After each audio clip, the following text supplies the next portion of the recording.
은서야, 제발, 이 늙은 것들 좀 용서해다오.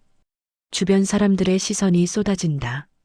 겨울 관광지 한복에서 노부부가 어묵을 파는 여자에게 고개를 숙여 용서해달라며 울고 있다. 노인의 손은 떨리고 있었고 그 옆에 여자는 땅바닥에 엎드려 흐느끼고 있었다. 낡은 리어카 앞에서 어묵을 파는 한 여자. 그녀는 39살 서은서. 옆에는 초등학생 딸과 유치원생 아들이 서 있다. 하지만 은서는 고개를 들지 않는다. 그저 리어카 손잡이를 꽉 움켜쥔 채 시선을 바닥에 고정한 채로 서 있을 뿐이다. 도대체 무슨 일이 있었던 걸까? 평범해 보이는 이 여자와 저 노부부 사이에는 어떤 이야기가 숨겨져 있는 걸까? 이 놀라운 반전의 전체 이야기가 궁금하시다면 지금 바로 구독과 좋아요 버튼을 눌러주세요. 평범해 보이는 사람들의 숨겨진 이야기를 매일 전해드립니다. 알림 설정까지 해두시면 매일 새로운 이야기로 찾아뵙겠습니다. 그럼 이제 이 모든 일의 시작으로 돌아가 보겠습니다. 8년 전 그날의 전화 한 통으로 8년 전 서은서는 31살의 아동재활센터에서 사고로 다친 아이들을 돌보는 일하는 사회복지사였다. 그녀의 남편 강태우는 당시 34살의 회사원이었다. 평범한 맞벌이 부부. 결혼한 지 3년째였고 아이는 아직 없었다. 어느 토요일 아침, 은서는 부엌에서 아침을 준비하고 태훈이 뒤에서 안으며 말했다. 오늘 센터 가지 마. 우리 둘이 영화나 보러 가자. 안 돼. 오늘 재활 수업 있어. 애들이 기다린다고. 태우는 투덜거리면서도 이해했다. 그는 아내의 일을 존중했다. 자신도 회사 일보다는 취미인 다큐멘터리 제작에 더 관심이 많았으니까. 그럼 저녁에는 꼭 같이 먹자. 내가 예약할게. 은서가 고개를 끄덕였다. 그날 오후, 은서는 센터에서 일을 마치고 집으로 돌아와 문을 여니 태윤이 소파에 앉아 노트북을 보고 있었다. 화면에는 어떤 다큐멘터리 영상이 재생되고 있었다. 뭐 보는 거야? 태윤이 신이 나서 대답했다. 이거 봐. 이번에 새로 나온 독립 다큐인데 진짜 잘 만들었어. 나도 언젠가 이런 거 하나 만들고 싶다. 그는 회사 이야기를 할 때보다 훨씬 행복해 보였다. 그럼 해봐. 내가 좋아하는 거 하면서 사는 게 제일 중요한 거잖아. 그래도 먹고는 살아야지. 일단은 회사 다니면서 틈틈이 해볼게. 그들은 그렇게 평범한 일상을 살아가고 있었다. 주말마다 근처 공원을 산책하고 한 달에 한 번은 작은 여행을 떠나고 때때로 친구들을 만나 소소한 이야기를 나누는 특별할 것 없는 그러나 행복한 삶이었다. 그해 가을, 은서는 임신 소식을 알게 됐다. 태유는 기뻐서 어쩔 줄 몰라 했다. 진짜? 진짜야? 우리 애가? 태유는 그날 밤 친구들에게 전화를 돌렸고 다음 날 회사에서도 모두에게 자랑했다. 은서는 그런 남편을 보며 행복했다. 아이가 태어나면 셋이서 더 행복하게 살 수 있을 거라고 믿었다. 하지만 그녀는 몰랐다. 남편에게는 자신이 전혀 모르는 비밀이 있다는 것을. 그리고 그 비밀이 곧 그들의 삶을 완전히 뒤집어 놓을 거라는 것을. 딸이 태어난 건 그 다음 해봄이었다. 작고 예쁜 아기였다.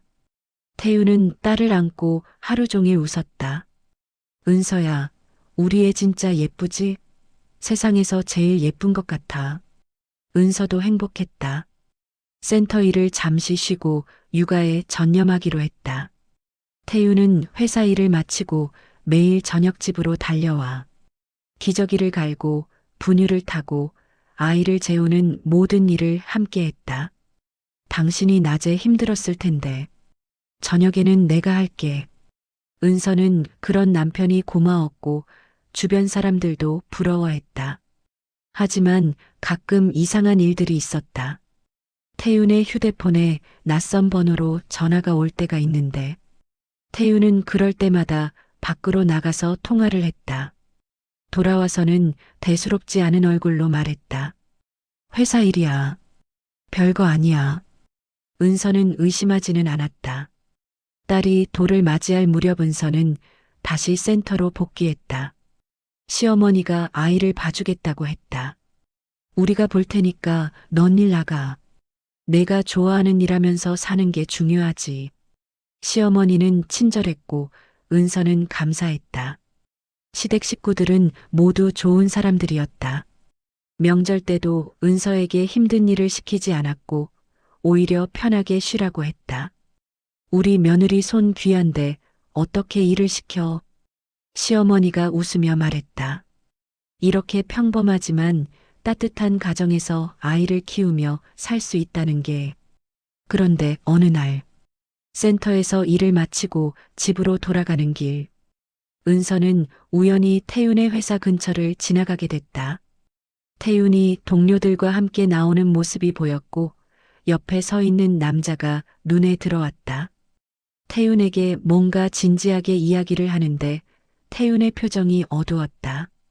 은서는 다가가지 않고 그냥 돌아섰다. 저녁 식사 시간. 은서가 조심스럽게 물었다. 오늘 회사에서 무슨 일 있었어? 표정이 안 좋은 것 같은데. 아니야. 그냥 업무 때문에 좀 복잡했어. 괜찮아. 은서는 더 묻지 않았고 남편이 말하고 싶지 않다면 기다려주는 게 맞다고 생각했다. 하지만 그날 밤 태윤은 잠을 잘 이루지 못했다. 괜찮아? 응. 자, 미안. 그 후로도 가끔 태윤은 그런 날들이 있었다. 표정이 어둡고 말이 적어지는 날들. 은서는 걱정됐지만 깊이 캐묻지 않았다. 남편을 믿었으니까. 시간이 지나 아들이 태어났다. 딸과 3살 터울이었다. 이제 내 식구가 됐다. 태윤은 더욱 바빠졌다. 회사 일도 많아졌고 집에서도 2 아이를 돌봐야 했지만 괜찮아. 우리 애들 보면 힘든 줄도 몰라. 라며 여전히 좋은 남편이었고 좋은 아빠였다. 은서는 이 행복이 계속되길 바랐다. 하지만 운명은 잔인하게 그들에게 주어진 시간은 이제 얼마 남지 않았다. 그러던 어느 날, 그날은 아들이 유치원에 처음 입학하는 날이었다. 딸은 이미 초등학교 1학년이었다. 동생 잘 챙겨줘야 해. 알았지? 우리 아들 첫 등원인데 내가 빠질 수 없지. 평범한 가족의 평범한 아침이었다. 그런데 유치원을 나서는 길 한 남자가 태윤에게 다가왔다. 도련님, 회장님께서 오늘 점심 식사를 함께 하시자고 하십니다. 은서는 그 말에 귀를 의심했다. 도련님? 회장님? 형님께 말씀드려. 오늘은 안 된다고. 회장님께서 꼭 오시라고 하셨습니다. 태윤이 한숨을 쉬었고 은서를 돌아보며 미안. 오늘 회사 말고 다른 데 좀 들러야 할 것 같아. 무슨 일인데? 집에 가서 얘기할게. 지금은 시간이 없어. 그리고 서둘러 차에 올라탔다. 은서는 그 모습을 멍하니 바라봤다. 도련님이라는 호칭, 회장님이라는 단어, 검은색 고급 승용차. 무언가 이상했다. 은서는 집으로 돌아와 거실 소파에 앉아 남편을 기다렸다. 저녁 8시가 넘어서야 태윤이 돌아왔다. 얼굴이 창백했고 피곤해 보였다. 무슨 일이야? 아침에 그 사람은 누구였어? 미안해. 너한테 말 안 한 게 있어. 뭔데? 태윤이 천천히 말했다. 나 강상그룹 회장 아들이야. 순간 은서는 아무 말도 할 수 없었다. 강상그룹, 국내 재계 5위 안에 드는 대기업. 그 회장의 아들이라고? 무슨 소리야? 태윤이 고개를 숙였다. 처음부터 숨기려고 했던 건 아니야. 그냥 평범하게 살고 싶었어. 재벌 아들이라는 게 알려지면 사람들이 달라지잖아. 너도 나를 다르게 봤을 것 같아서. 은서는 믿을 수 없었다. 결혼한 지 8년. 두 아이를 낳고 함께 살면서도 몰랐던 비밀. 그럼 시어머니는, 시아버지는 강상그룹 회장이랑 회장 부인이야. 은서의 머릿속이 하얘졌다. 그동안 친절하게 대해주시던 시어머니, 명절 때 편하게 쉬라고 하시던 그분이 재벌 그룹의 회장 부인이었다는 것. 왜 진작 말 안 했어? 미안해. 정말 미안해. 그냥 너랑 평범하게 살고 싶었어. 재벌 며느리가 아니라 그냥 내 아내로. 은서는 손을 뿌리쳤다. 그게 무슨 말이야? 나한테 거짓말한 거잖아. 거짓말한 건 아니야. 그냥 말 안 한 거지. 나는 정말 회사원이야. 아버지 회사 안 가고 다른 데서 일하고 있잖아. 은서는 화가 났지만 동시에 혼란스러웠다. 남편이 재벌 아들이라니. 자신은 그저 평범한 사회복지사인데. 그럼 오늘은 왜 회장님이 부르셨대? 아버지가 나보고 회사로 들어오래. 경영 공부 좀 하고 이사 자리부터 시작하래. 뭐라고 했는데? 싫다고 했어. 나는 그런 거 하기 싫다고. 내가 하고 싶은 거 하면서 살고 싶다고. 태유는 진심이었다. 그는 정말로 재벌 경영에는 관심이 없었다. 아버지가 회장이든 말든 그저 자기 삶을 살고 싶었을 뿐이다. 그래서 아버지랑 싸웠어. 내 인생은 내가 선택한다고. 회사는 다른 사람이 하라고. 은서는 화가 났지만 이해가 되기도 했다. 남편이 왜 그렇게 평범하게 살려고 했는지. 앞으로는 이런 비밀 없기야. 약속해. 약속할게. 미안해. 그날 밤 두 사람은 오랜 대화를 나눴다. 태윤의 집안 이야기, 형제 관계, 아버지와의 갈등. 은서는 처음 알게 된 남편의 또 다른 세계에 놀라면서도 받아들이려 애썼다. 태윤의 정체가 밝혀진 후 은서의 일상은 조금씩 달라지기 시작했다. 시댁 방문이 잦아졌고 회장 부인은 며느리에게 더 친절해졌지만 동시에 부담스러운 선물들을 보내기 시작했다. 고급 핸드백, 보석, 백화점 상품권. 은서는 난처했다. 어머니, 이런 거 안 주셔도 돼요. 우리 며느리가 이쁘게 쓰면 되지. 받아. 그리고 어느 날, 태윤에게 중요한 전화가 왔다. 회사에서 임시 이사회를 연다는 것이었다. 무슨 내용인데? 부회장 선임건이래. 아버지가 나이도 있으시고 건강도 안 좋으셔서 이제 경영 승계 준비를 하신대. 그럼 당신이 부회장 되는 거야? 아니, 나는 거부했어. 형한테 하라고 했어. 형? 형제 있었어?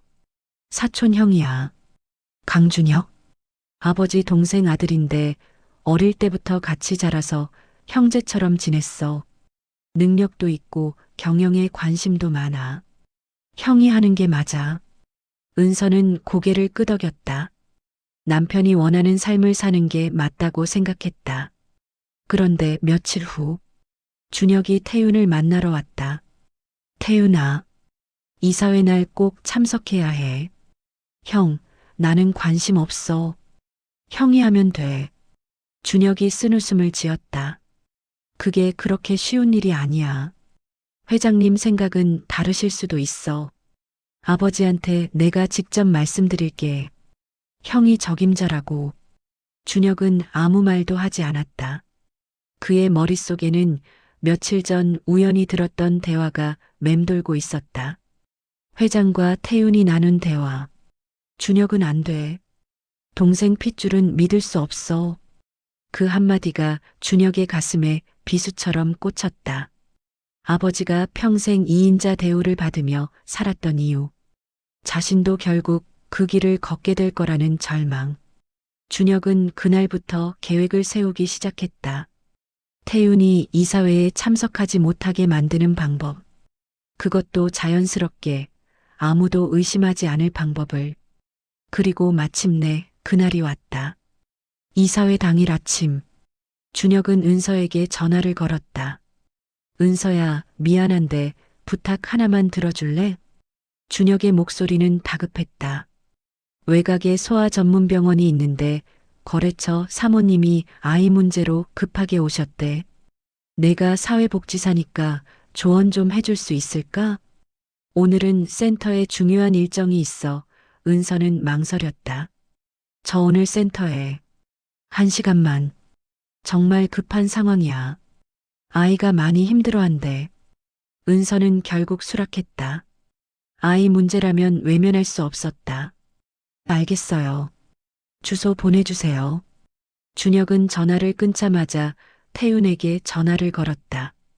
태윤아, 은서 목소리가 좀 이상한데. 뭐, 무슨 일이야? 애가 많이 아픈 것 같더라. 병원 간다고 했는데 목소리가 떨려. 어느 병원? 준혁이 병원 이름을 알려줬다. 외곽 지역이었다. 태윤은 서둘러 차에 올랐다. 이사회는 잊었고 아내와 아이가 먼저였다.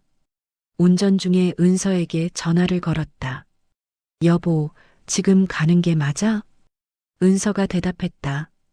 나도 잘 모르겠어. 근데 아이가 많이 안 좋아 보인대. 통화 기록에는 이렇게 남았다. 이사회 당일 오전 10시 30분. 태윤과 은서의 마지막 통화. 태윤은 속도를 높였다. 빨리 가야 했다. 아내와 아이가 걱정됐다. 외곽 커브길. 비가 조금씩 내리기 시작했고 도로가 미끄러웠다. 태윤은 핸들을 꽉 잡았다. 그때 맞은편에서 대형 트럭이 중앙선을 넘어왔다. 태윤은 급브레이크를 밟았지만 이미 늦었다. 꽝! 엄청난 충격음과 함께 차가 회전했다. 유리창이 산산조각 났고 에어백이 터졌다. 태윤의 의식이 흐려졌다. 마지막으로 본 것은 깨진 유리창 너머로 보이는 흐린 하늘이었다. 은서야, 미안해. 그리고 모든 것이 어두워졌다. 같은 시각, 은서는 병원에 도착했지만 이상했다. 준혁이 말한 거래처 사모님도 없고 아이도 없었다. 간호사에게 물었지만 그런 환자는 없다고 했다. 은서는 준혁에게 전화를 걸었다. 하지만 받지 않았다. 불안감이 엄습했다. 뭔가 잘못됐다. 그때 은서의 휴대폰이 울렸다. 모르는 번호였다. 여보세요? 상대방은 경찰이었다. 강태윤 씨 보호자이십니까? 은서의 온몸이 얼어붙었다. 네. 제가 아내인데요. 교통사고가 발생했습니다. 지금 병원으로 이송 중입니다. 빨리 오셔야 할 것 같습니다. 은서의 휴대폰이 바닥에 떨어지고 다리에 힘이 풀렸다. 안 돼. 병원 응급실로 달려갔다. 의사가 나와 고개를 저으며 최선을 다했지만 죄송합니다. 은서는 비명을 질렀다. 안 돼. 안 돼. 응급실 문이 열리고 하얀 천으로 덮인 태윤이 보였다. 은서는 남편에게 달려가 천을 걷었다. 창백한 얼굴. 더 이상 숨쉬지 않는 가슴. 여보. 은서는 남편을 흔들었지만 태윤은 눈을 뜨지 않았다. 영원히. 그날 오후 이사회는 태윤의 부재로 무산됐고 준혁은 회의실 밖에서 태윤의 사고 소식을 들었다. 얼굴이 하얗게 질렸다. 이럴 생각은 아니었는데. 하지만 이미 엎질러진 물이었다. 그리고 머릿속 한편에서는 다른 생각이 스쳤다. 이제 부회장은 내 거야. 태윤의 장례식장. 은서는 넋이 나간 채 앉아 있었고 이들은 엄마 옆에서 울고 있었다. 엄마, 아빠 언제 깨어나요? 은서는 대답할 수 없었다. 눈이 퉁퉁 부은 시어머니가 들어왔다. 그리고 은서를 보는 순간 표정이 차갑게 식어 보였다. 내가 내 아들을 죽였어. 어머니, 내가 애 핑계대서 내 아들을 뛰쳐나가게 만든 거야. 이사회에 참석했으면 안 죽었을 거야. 은서는 아무 말도 할 수 없었다. 사실이었으니까. 어머니, 저는 나가, 당장 나가. 은서는 떠밀리듯 밖으로 나왔다. 아이들이 울며 따라왔고 그날부터 은서의 지옥이 시작됐다. 장례식이 끝난 다음 날 회장이 쓰러졌다. 아들의 죽음을 견디지 못하고 의식불명 상태에 빠진 것이다. 중환자실에 누워있는 회장. 그 옆에서 준혁이 지키고 있었다. 회장 부인이 들어왔다. 회사는 어떻게 되는 거예요? 제가 당분간 맡겠습니다. 회장 부인은 고개를 끄덕였다. 다른 선택지가 없었다. 일주일 후 임시 이사회가 열렸다. 준혁이 부회장으로 선임됐고 반대하는 사람은 아무도 없었다. 회장은 의식불명이고 태유는 죽었으니까. 준혁은 부회장실에 앉았다. 자신의 아버지가 평생 꿈꿨던 자리. 하지만 기쁘지 않았다. 태윤의 죽음이 발목을 잡았다. 내가 너무 멀리 간 건가. 그때 비서가 들어왔다. 부회장님, 회장 부인께서 며느리 문제로 법무팀과 상의 중이십니다. 무슨 문제? 재산 분할과 양육권 문제입니다. 회장 부인께서 손주들을 데려오시겠다고. 준혁은 아무 말도 하지 않았다. 같은 시각, 은서는 시댁에서 나가라는 통보를 받았다. 카드는 이미 정지됐고 통장도 동결됐다. 아이들은 방 안에서 울고 있었다. 엄마, 우리 어디 가요? 은서는 대답할 수 없었다. 갈 곳이 없었으니까. 친정이 없는 은서는 혼자였다. 두 아이와 함께 아무 곳에도 기댈 수 없는 그날 밤. 은서는 마지막으로 시어머니를 찾아가 무릎을 꿇었다. 어머니, 제발, 아이들은 우리가 키울 거야. 너는 나가. 아이들 없이는 못 살아요. 내 아들 없이 나도 못 살아. 내가 무슨 자격으로. 경비원들이 은서를 끌어냈다. 대문 밖으로. 쾅! 대문이 닫혔다. 은서는 대문 앞에서 무릎을 꿇고 울었다. 제발. 하지만 대문은 열리지 않았다. 다음 날 새벽, 은서는 몰래 아이들을 데리고 집을 나왔다. 아이들 손을 잡고 거리로 나섰다. 엄마, 우리 어디 가요? 괜찮아. 엄마가 다 해결할게. 그대로 은서는 아이들을 데리고 도망쳤고 숨어 살기 시작했다. 두려웠지만 은서는 알고 있었다. 이제 시작일 뿐이라는 것을, 진짜 지옥은 지금부터라는 것을. 5년이 흘렀다. 은서는 관광지에서 리어카를 끌며 살았다. 하루 종일 일해도 번 돈은 얼마 되지 않았고 아이들은 컸다. 딸은 초등학생이 됐고 아들은 유치원생이 됐다. 은서는 그 5년 동안 셀 수 없이 많이 무너졌다. 감기에 걸렸을 때 약을 살 돈이 없어서 그냥 참았던 날. 겨울밤 난방비가 아까워 보일러를 끄고 아이들과 떨었던 날. 명절날 혼자 리어카를 끌고 나와야 했던 날. 딸이 아빠는 왜 죽었어요? 라고 물었던 날. 은서는 그때마다 버텼다. 아이들 때문에. 하지만 어느 날 밤, 딸이 조용히 물었다. 엄마, 우리 언제까지 이렇게 살아요? 그 말에 은서는 무너졌다. 5년 만에 용기를 내서 시댁에 전화를 걸었다. 고객님께서 누르신 번호는 현재 사용하지 않는 번호입니다. 번호가 바뀌어 있었다. 정말적인 나날들이 반복되던 어느 날, 우연한 일이 일어났다.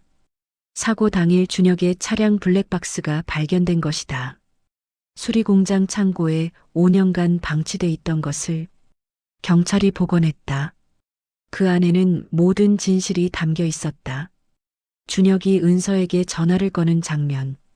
외곽병원에 급한 환자가 그리고 태윤에게 전화를 거는 장면. 형수 목소리가 이상해. 애가 많이 아픈 것 같더라. 거짓이었고 모든 것이 계획된 함정이었다.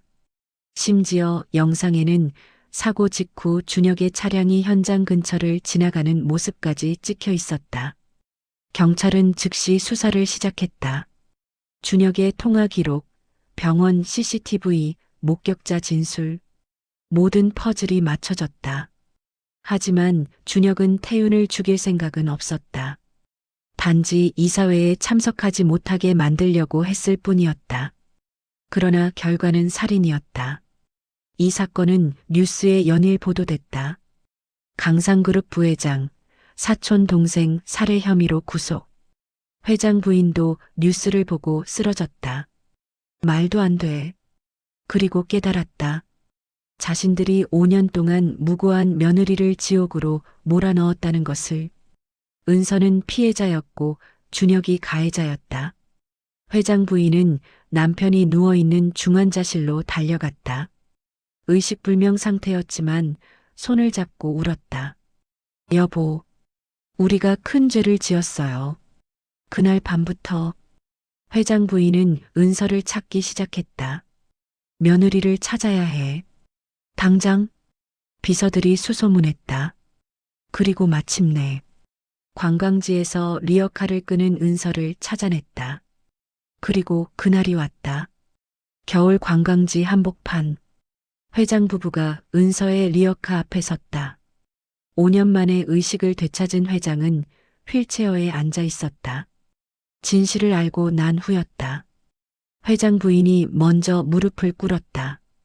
그리고 회장도 휠체어에서 내려 무릎을 꿇었다. 사람들이 쳐다보고 핸드폰을 꺼냈지만, 하지만 회장 부부는 개의치 않았다. 은서야. 회장 부인의 목소리가 떨렸다. 미안하다. 정말 미안하다. 은서는 고개를 들지 않았다. 리어카 손잡이를 꽉 쥔 채 서 있을 뿐이었다. 우리가 내 인생을 망쳤구나. 은서의 그동안 참았던 눈물이 흘러내렸다. 어머니, 아버지, 저는 매일 죽고 싶었어요. 미안해. 정말 미안해. 그때 딸이 다가와 할머니의 손을 잡았다. 할머니, 아가, 우리 아가. 손녀를 끌어안고 울었다. 5년 동안 보지 못했던 손녀. 아들을 닮은 그 얼굴. 아들도 할아버지에게 다가갔다. 할아버지, 회장은 처음으로 손자를 안았다. 미안하다. 할아버지가 미안하다. 사람들은 그 광경을 지켜봤다. 누군가는 울었고 누군가는 사진을 찍었다. 하지만 그 순간만큼은 세상이 멈춘 것 같았다. 며칠 후 은서는 아이들과 시댁으로 돌아갔다. 다시는 이런 일 없을 거야. 약속한다. 하지만 마음속 상처는 쉽게 아물지 않았다. 5년의 시간은 너무 길었고 너무 아팠다. 일주일 후 은서는 준혁에게 면회를 갔다. 수척해진 얼굴의 준혁이 먼저 입을 열었다. 미안해. 정말 미안해. 오빠도 피해자였죠. 뭐, 아버지의 유언, 회장님의 편견. 그게 오빠를 이렇게 만든 거잖아요. 준혁의 눈에서 눈물이 흘렀다. 그래도 변명이 안 돼. 나는 내 인생을 망쳤어. 용서는 못해요. 아직은. 하지만 이해는 해요. 오빠도 언젠가는 용서받을 수 있기를 바랄게요. 자기 자신한테서라도. 은서는 돌아섰다. 준혁은 그 뒷모습을 바라보며 고개를 숙였다. 석 달 후 회장은 태윤의 이름으로 재단을 설립했다. 태윤 아동재활센터 재단. 은서가 이사장이 됐다. 태윤이 평생 꿈꿨던 일. 다큐멘터리로 세상을 바꾸고 싶어 했던 그 마음. 이제 은서가 이어가기로 했다. 첫 출근 날. 딸과 아들이 엄마 손을 잡고 센터로 들어갔다. 새로 지은 건물은 밝고 따뜻했고 아이들의 웃음소리가 가득했다. 엄마, 여기서 뭐 해요? 아빠가 꿈꿨던 세상을 만드는 거야. 아빠도 좋아하실까요? 은서는 하늘을 올려다봤다. 맑은 하늘이었다. 그럼 아빠가 제일 좋아하실 거야. 센터 앞 현판에는 이렇게 적혀 있었다. 태윤 아동재활센터 마이너스 모든 아이들이 사랑받는 세상을 꿈꾸며. 은서는 그 글귀를 바라봤다. 5년의 지옥. 그 시간은 결코 사라지지 않을 것이다. 밤마다 악몽을 꾸고 문득문득 떠오르는 그 추운 겨울날들. 하지만 은서는 알았다. 그 고통이 자신을 더 강하게 만들었다는 것을, 그리고 이제는 그 강함으로 다른 이들을 도울 수 있다는 것을. 집으로 돌아온 은서는 회장 부부와 아이들과 함께 저녁을 먹었다.